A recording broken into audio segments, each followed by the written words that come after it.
Alright, good evening. I'm going to be making a very hearty dish this evening, one of my favorites. This is Kim's Hearty Herb Meatloaf.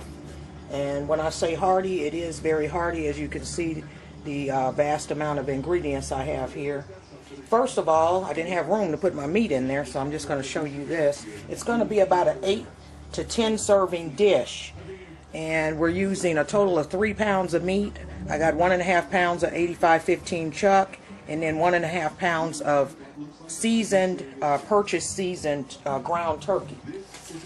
And basically, it's about 48 ounces of meat. So if you're doing 5-ounce servings, which is usually a nice big slice of meatloaf, or 2 small ones, that's about coming to about 5 ounces. You can feed anywhere from 8 to 10 people, depending on those ounces if you weigh it out. And I'll be using a large loaf pan, and then I'm going to use any extra I'll freeze it in miniature loaf pans. So first we'll go ahead and I'm going to start with our ingredients. Again, I mentioned the meat combination here is 1.5 pounds of ground chuck, and then also 1.5 pounds of pre-seasoned ground turkey. And you can buy that, and it's nicely and very lightly seasoned, so it cuts back on some of your salt that you have to put in there. So basically, I'm just going to start here from the rear and work our way forward. Basically, for our breadcrumbs, we have 1 cup. For our milk, we have 1 cup. 4 eggs already beaten up. I haven't tried this with egg beaters, and I generally use regular eggs in my meatloaf, so that's optional if you're a big egg beater fan, which I am, but I didn't try that in this meatloaf because I want it to come out perfect. And basically, we have a teaspoon of Worcestershire sauce, a tablespoon of cooking oil, and this is pre-seasoned cooking oil, that's why it's a little bit darker, it's not clear as vegetable oil, or you can use any other type of oil. Working our way around here, we have carrots, and this is 1/3 cup or 3 ounces of carrots, and I just processed down some baby carrots. You can weigh those out first if they're 3 ounces on the scale, and you use your food processor. They'll generally come out to about the same size, just nice and finely diced up there, very fine. And here we have our garlic, and that's 2 tablespoons, or equivalent to 1 ounce. And I try to give you the conversions on this because some people like to cook in tablespoons, teaspoons. Some people prefer the ounces. Plus, it keeps me sharp on my math. Then this here is a bell pepper, red-green bell pepper mix. This is optional, but it's 1/2 teaspoon, 1/2 a teaspoon, and it's equivalent to about a little under a 1/2 ounce. And then also we have our red bell pepper. This is 1/2 cup or 4 ounces. And then I chose to use white onion because they give off a very strong flavor. And I did cut back on the quantity a little bit of those. It's 1/3 cup. If you're using yellow onion, you can probably boost it up to your 1/2 cup. And then again, that would be 3 ounces. And then here I have some fresh, baby fresh spinach, 1/2 cup or 4 ounces of that. And then moving alongside here, we have our drier ingredients here. And these consist of sugar, and this is just a white sugar, 1 tablespoon. And then this is 2 teaspoons of my Salt for Life salt. And then this here's a smoky paprika, and that's 1/2 teaspoon. And here we have oregano back here, and that's 1 teaspoon. We have just black pepper, and that's 1.5 teaspoons. We have just some regular parsley there. You can also use Italian parsley in this if you would like, fresh Italian parsley. But for the regular parsley, we have this here, and that is 1 teaspoon of that. And then sage. This is here is ground dried sage, 1.5 teaspoons of that. And then the oregano, if I didn't mention, 1 teaspoon of it. So basically, as you can see, this is going to be a very hearty and very, very flavorful meatloaf. So we'll go ahead and get started. You want to have your oven preheated to about 350. So we'll go ahead and get things to cracking. Alright, so we got our oil heated up in the skillet, and first of all you're going to want to start with sauteing your veggies. Carrots first, they take the longest.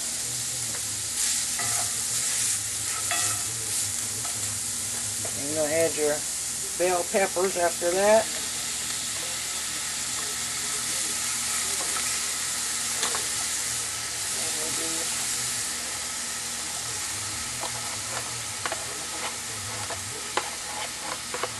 You can see I improvise with these little food trays.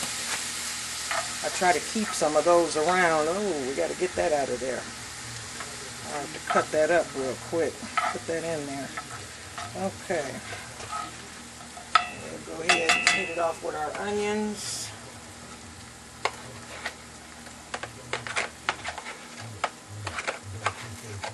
Like I say, you don't have to cook these down a whole lot when unless they're chopped. Not quite as fine, but these are broken down in the food processor, so they're pretty fine. So, all right, I'm gonna let this go, and then I'm gonna come back and I'm gonna get that bell pepper in there. And for the sauce for this, you can make a gravy. It's a good good gravy for this is an onion base, like a grilled onion based gravy with mushrooms perhaps. But I'm going to be using we like a sweet type of meatloaf, hence the sugar. And then I'm going to be using a steak sauce and a Nebraska developed barbecue sauce called Cookies. So I'm going to be mixing those with a little bit of brown sugar, and that's going to be the sauce that's going to go on this. Okay, and basically you just want these soft. You don't want them to be brown. And the Cookies barbecue sauce, let me correct that, it's based out of Iowa, but it's very popular here in Nebraska, our neighboring state, of course, of Iowa. So that's where I try to use local or close to locally owned and developed products as possible, but it's a really good barbecue sauce. Cookies is the brand. Okay, but anyhow, we have our veggies soft enough. The spinach I'm not going to put in there yet because the spinach doesn't take long to cook. So basically I can go ahead and turn this off, and we'll go ahead to getting our meat hooked up. Also, additionally, my garlic in there. Additionally, I will be adding celery salt, and that's optional. That's why I didn't throw that in, but since I kind of passed it up in the kitchen, I figure I may as well add some of that, or fresh celery. If I had it, it would be broken down like this, and it would be in here sauteing also. Okay, so these are done. And now we'll go ahead and get to the meat. Okay, now here's the messy part, but this is the flavorful part. Okay, so basically, as you can see, my meat is there, and what I'm going to do, I like to kind of break my meat up more so than have it in those chunks. Kind of mix it up, and I'm just using a medium-sized fork to do this with, or you can use your hands. Also notice I got the water running because you steadily got to wash your hands with this. But basically, as you can see, I just want it all mixed up because I don't want turkey in certain parts and chuck in another part. Okay. Alright, so basically we have that. And next what I'm going to do is go ahead and put my eggs in there.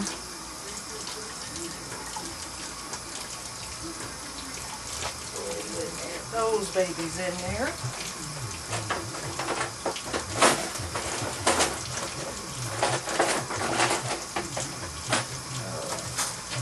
Well, I improvised with a spoon. I had a little spatula I was looking for, but nonetheless, this will work. Alright. I'm going to mix that up some more. Get my eggs all through there. And a lot of people say, why you got to put all them eggs in there? Well, you don't want a dry meatloaf. And this helps hold it together, too. This is mainly, helps kind of hold it together and helps it kind of thicken as it cooks. Those breadcrumbs, it works real good. Okay, so we have that there. Next we're going to put our veggies in there. These babies are hot, so I got to really be careful. This cast iron is good to cook with, but it can definitely burn you. Okay, we'll add our veggies in there. You can see those are still pretty hot. This is not good being left-handed holding a cast iron skillet with your right hand. So be careful if you do this. But the camera is set on the right side, so I had no choice there in the matter. And I don't want to show you the back of the skillet there. Okay.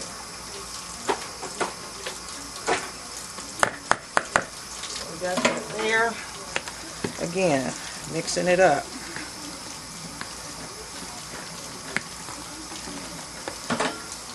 Basically, you just want all this to be combined. I'm going to go ahead and add my spinach in there now. And this is optional. You don't have to put spinach in it if you don't want to. But it adds color and it adds flavor to it also. It's also got some chard in there. Spinach chard and a little bit of kale. Organic blend there. It just makes it even more hearty and good if you're a spinach fan. Okay.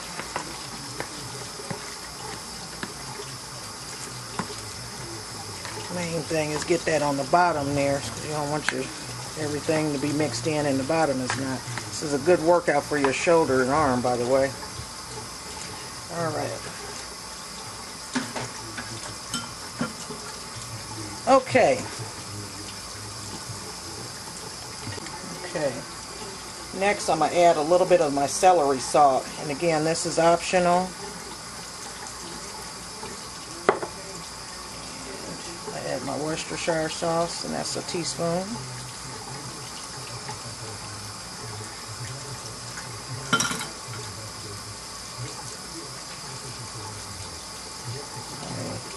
Oregano. And notice I'm not mixing all this up at the time like I did with the fork. The oregano, or to thyme rather, I'm sorry. Smoky paprika, and you can use regular paprika, that's fine. Get our parsley, our black pepper,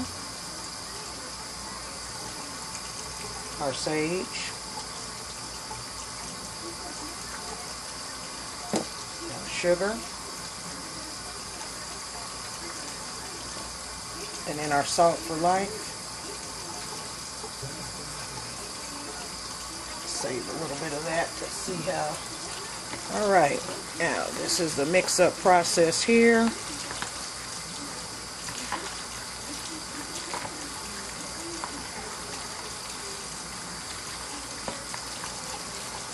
You can see, and you want to be able to kind of smell these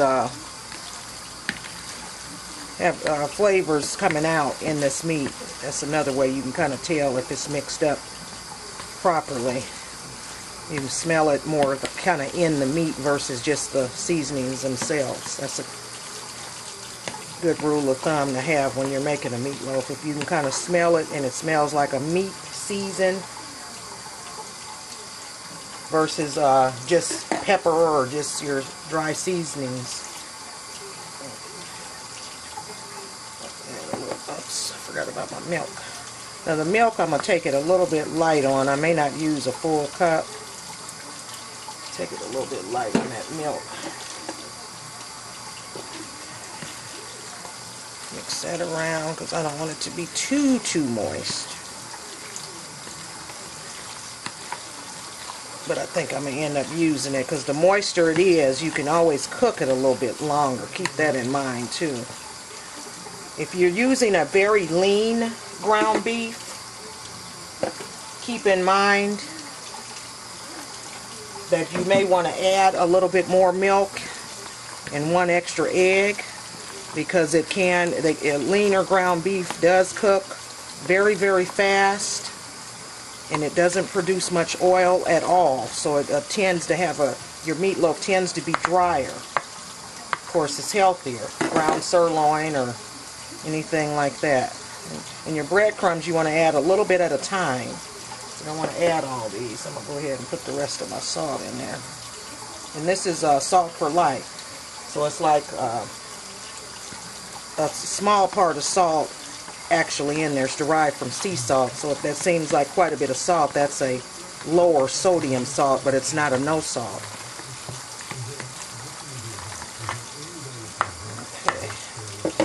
I'm about to get with the program here, adding all these breadcrumbs. I'm going to just go ahead and put them all in. Get down and dirty with it. Just kind of toss it around. The meatloaf is not supposed to be a clean dish. It is very messy to make, so keep that in mind. You can wear vinyl gloves if you don't like to get your hands dirty. If you got them rings, you can take them off like I did. And basically, here we go. Getting it all mixed up there. And if I weigh this out now, which I'm going to, there's a little chunk of meat down in there. It's going to weigh more than 3 pounds, trust me.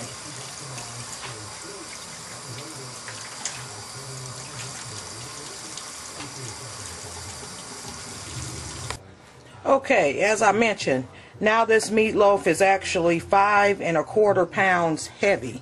So that's why I say you can probably end up feeding anywhere from possibly 10 to 12 people with this. So, alright, so we'll go ahead and get our loaf pan set up. Our oven is on right now. And when you cook a meatloaf, you can, generally, like I said, your oven should be preheated to about 350. And generally you can cook it for at least, I'd say at least 45 minutes. And just kind of check it. You don't want it to get too, done on the edges and not in the middle. If it's cooking too fast on the outside, turn it down some. And I generally cover ours with some foil, and I poke holes in it to give it a little bit of air, let a little bit of air and steam come out of there. Alright, so we'll go ahead and get the loaf pan together. Okay, so basically, I'm going to fill up this loaf pan. Some people make theirs in a loaf and then put it in here. You can roll it up in wax paper or foil or what have you. Good way to do this too, if you want to make a double dish of this, is to you can freeze this in foil, kind of shape it in a loaf with wax paper. I do recommend having wax paper around it, that way you don't have the foil sticking to it, and then just transfer it to a loaf pan. And this is a loaf pan that has a tray in it. I'm going to show you once I get it filled up. And I'm kind of mashing this down. This is going to be really thick. We don't like it to be halfway the pan. And the grease will drain in the bottom of this. This is a non-stick already loaf pan. Unless you're using lean meat, I don't even recommend spraying it because it's got oil and the veggies, plus the chuck will produce its own. I'm going to scrape a little bit of that off in case it shouldn't go over, because it's got like a reservoir pan in the bottom of this. There we go, get in the corners there. And that's how you want that baby to be looking. If you want to make it halfway the pan, way down there, you can do that too if you don't have one that has that reservoir in it, because they are noted to run, the oil. You don't want your oil sitting way up here. And if you put too much meat in there and it didn't have this reservoir in it, that's what would happen. This would produce quite a bit of oil because of the chuck. Okay, So basically, here's my loaf pan, or ours I should say. And see, this slides out. This pan has this here deal, so it's just going to slide out in a loaf already. Now, as I mentioned, I'm going to be making some miniature loaf pans also. And once I put this in the oven, I'm going to show you the sauce. I'm going to do the sauce and show you how to make my sauce.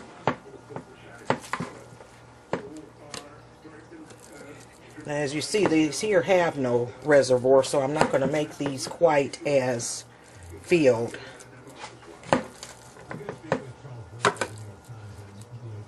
And these, I like these little pans. They're good for macaroni and cheese too, especially if everybody doesn't want macaroni and cheese. These are really good to little lasagnas. You can do all that in these little pans like this. And if you are using miniature loaf pans, keep in mind you're going to want to check them because they will tend to cook quicker. They'll cook a lot quicker than the regular, that full-size pan.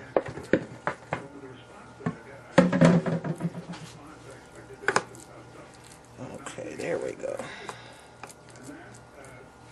See, you can make it less messy if you do it. Some people like to really get down and dirty with it, and that's fine. Sometimes I do that when I don't use that other loaf pan, but I try to keep it as clean as possible. Just go ahead and turn those. The main thing, just make sure that's smashed down in there, and you want it in all areas of the pan. So that bell pepper down in there. A little bit more here to add there, and then I'll add that. Okay. And another optional thing you can do when these are done is put shredded Parmesan cheese on the top of them. I don't recommend the grated, but the shredded. You can add grated in there as your, with your breadcrumbs and all that, but I don't recommend adding it on the top. Of course, you can if you like. Okay, so we have our 3 meatloafs, and we're going to go ahead and put these in a 350-degree oven.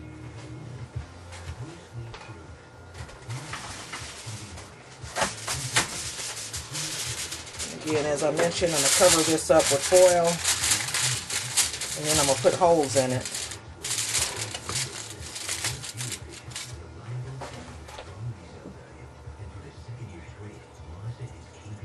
Toothpick when you need one. Toothpick don't want to come out, so I'm going to just put some steam holes in there. That way it doesn't get it's going to already be moist, so we got that one ready to go in. And I'll go ahead and cover these up and get those in there, and I'll come back and we'll do the sauce. See you in a minute. Okay, first of all, I'm going to add about a half a cup of water.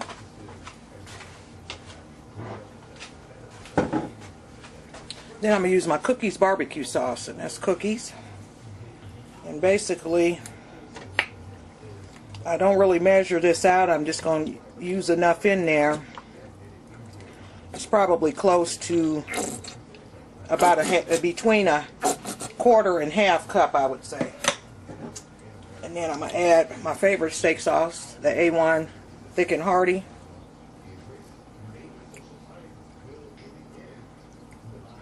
Add a little bit of that, and that's going to give it a little tang, so you don't want to go too much on that. Add the rest of this barbecue sauce in there, and this is good if you add mushrooms in it too. If I had some, I'd put those in there, but shiitake mushrooms are good. You can steam them first, boil them first rather, and then put those in there, or canned mushrooms. Next, I'm going to add some brown sugar.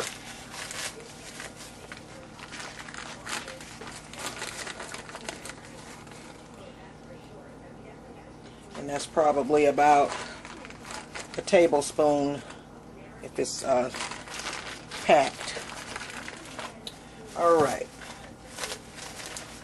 Go ahead and tie that back up. If you have brown sugar and you don't like it to go bad, I suggest investing in some mason jars. They hold up very well in those jars. Preserves them a long time, and it keeps them nice and moist.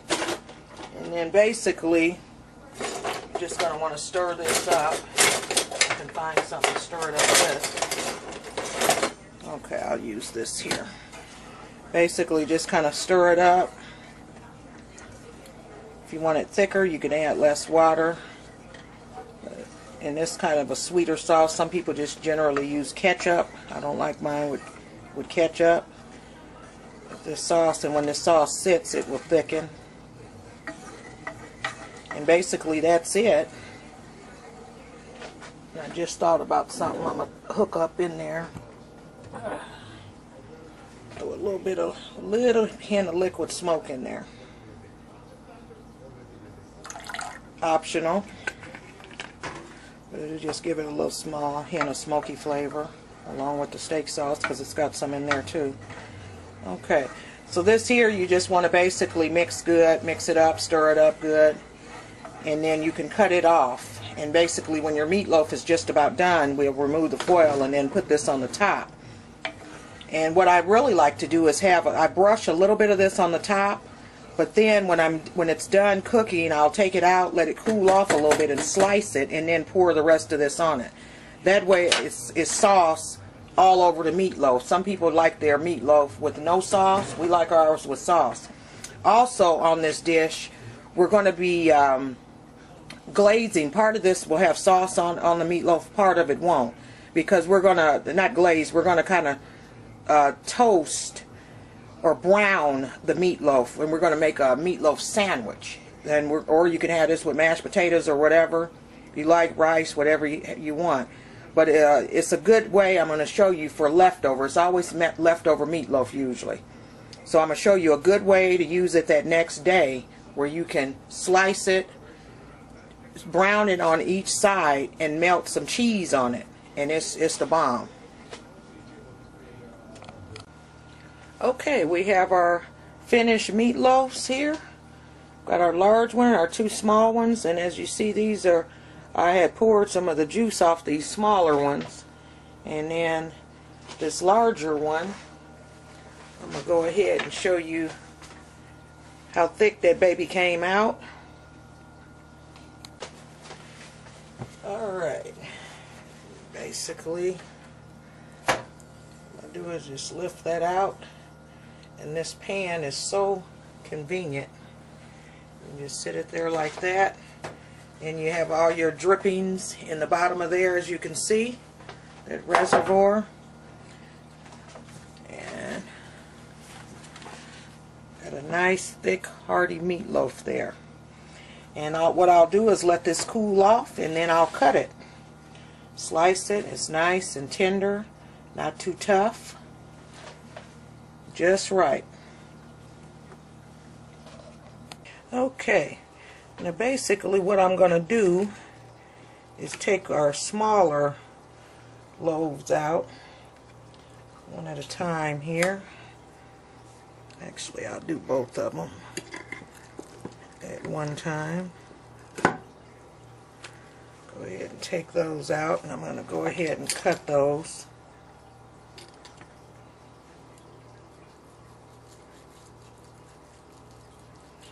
As you can see, it just slices nicely.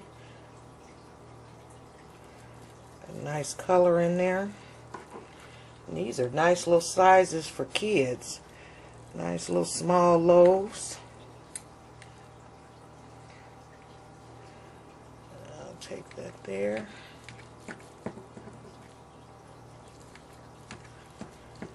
And that's cutting like that not while it's hot. Usually, sometimes they'll tear up. But I had enough breadcrumbs in there to hold it together. That's the importance of those breadcrumbs, to keep everything together. Okay. Now basically, what I'm going to do here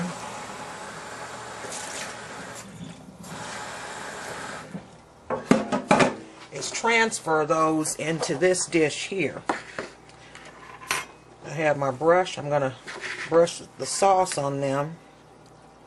Now these we won't put on sandwiches. If I had slider buns, I would put these on sandwiches. But since I don't, I won't put these, we'll use the big slices. So basically I'm just going to brush these. And I like to get that sauce between each layer. And all that sauce is going to get used on this meatloaf.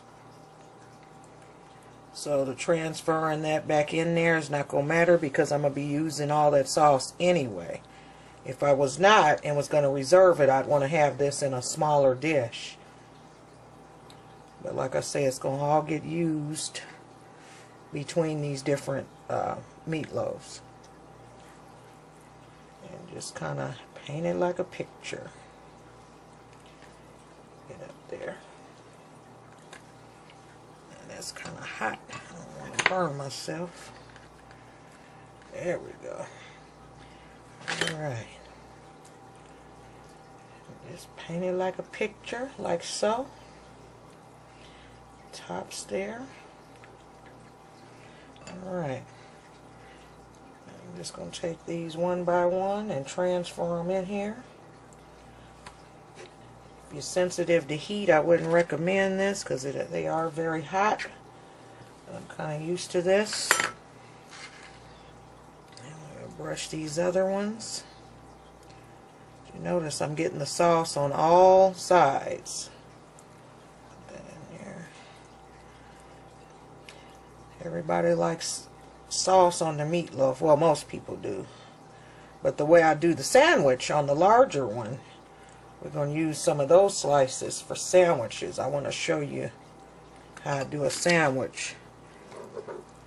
And with that, you have to brown the meatloaf. You actually put it in a skillet and brown it, and then put your choice of cheese on it, whatever your preference is.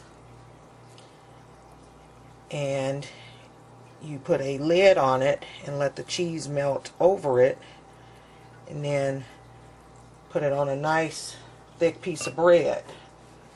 And the bread should probably be toasted. I'm big on toasting bread when there's moist items involved. Otherwise, you're going to have soggy bread. And nobody wants that. Okay. So we have all that. And I'm just going to get this out of your way here.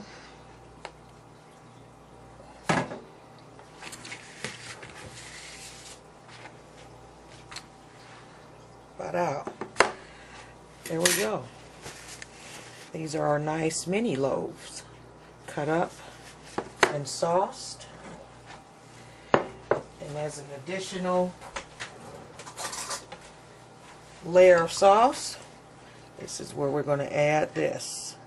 As you can see, that's going to run between and on the sides. Down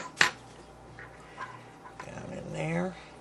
And that way, when this sits in the refrigerator, that sauce will kind of solidify on there. You just kind of want to spread them a little bit there. The sauce will thicken and solidify, and it'll kind of stick to that, to those pieces. So everybody will have sauce on their meatloaf. You can also put it back in the oven like this if you like, but since I'm going to refrigerate this, I won't be doing that. Okay. Probably saying, what is she going to do with all that meatloaf? With just the two of them? Well, I'm going to be giving some of this away. Alright. Like to share my meals sometimes, and this is one that's well worth sharing. Okay.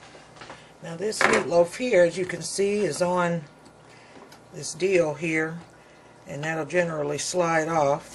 There we go. This is non-stick, that slides right off.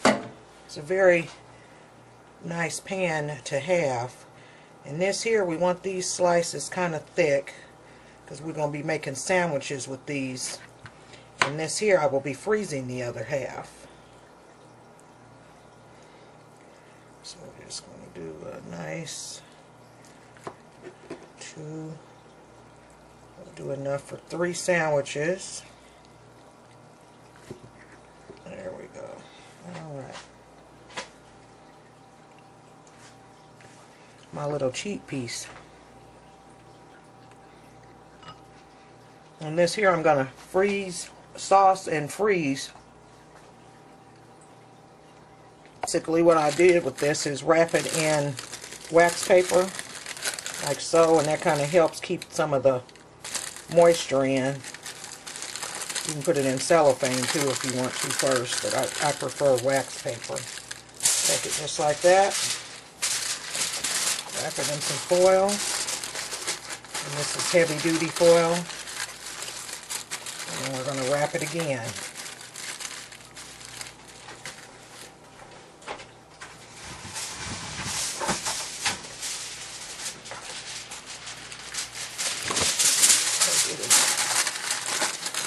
Like so. And this is all ready for the freezer. So you got your meatloaf all ready to go. Notice I didn't put no sauce on that. We're going to put our sauce on the other one. So we got a meatloaf, half a meatloaf there that's ready to go. Let me see what that baby weighs. I just want to see out of curiosity what this weighs. Come on, scale. Okay. So this here, that's almost 2 pounds right there. And remember we had about 5 pounds, so this is a little under half. So that there is enough for us a meal right there. Now, as far as our slices, we have those ready right here, as you can see. And what we're getting ready to do, I have some a skillet, my cast iron skillet heating up, so we'll transfer and move on over to the stove now. Alright, I'm going to give this a nice little spray. What I'm going to do is toast some of my Rotella's buns. These are those thick buns that I like to buy. Give them another spray on the top. And we just want to toast those.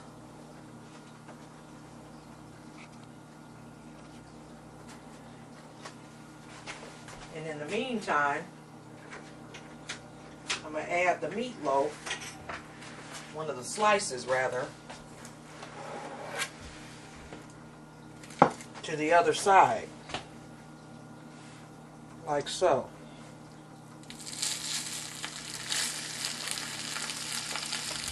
I say it's a thick slice, but that's how you want it for these sandwiches. Otherwise, if you get one too thin, it will tear up on you.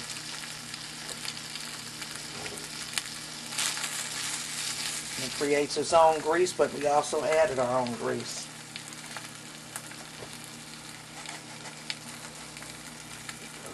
This one goes toasted enough to hold it, because we're going to put sauce on this. While that's cooking down some more, you can get your favorite cheese. And I'm just going to make it short and simple and do a piece of Velveeta slice. But what's really, really good on here, this is sharp Velveeta, but that extra sharp cheese, my 7-year that I like to buy, that I have run out of, which I'll be replenishing when we go up north next month. Stocking up on cheese. It's really good on here because it stays solid.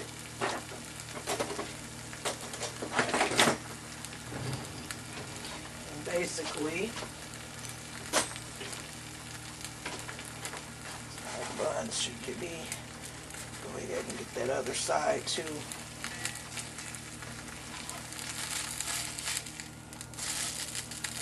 You just kind of want to get it a little brown. And you can mash this down. This is one time you can mash down. Get some of them juices to flowing and to widen that out a little bit. And it won't stick, so you don't have to worry about that. It's not going to stick. Get your buns going. Okay. There we go. That's how you want that sandwich, that meatloaf to be kind of brown, just like that. And we're getting ready to set this, set our buns. Our buns are pretty much toasted. And just kind of turn those up like that. And I'm about to drop this cheese on here. Put that more in the middle. Mash it down some.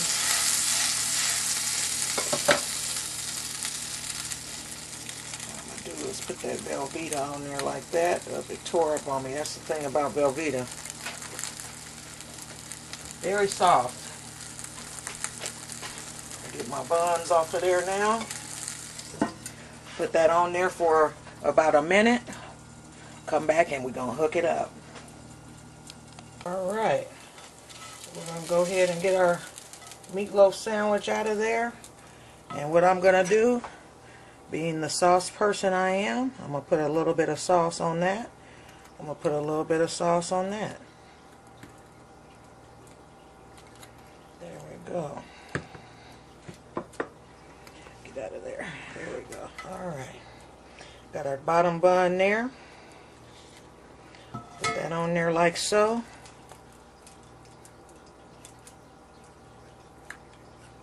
This would really be good on some Texas toast too.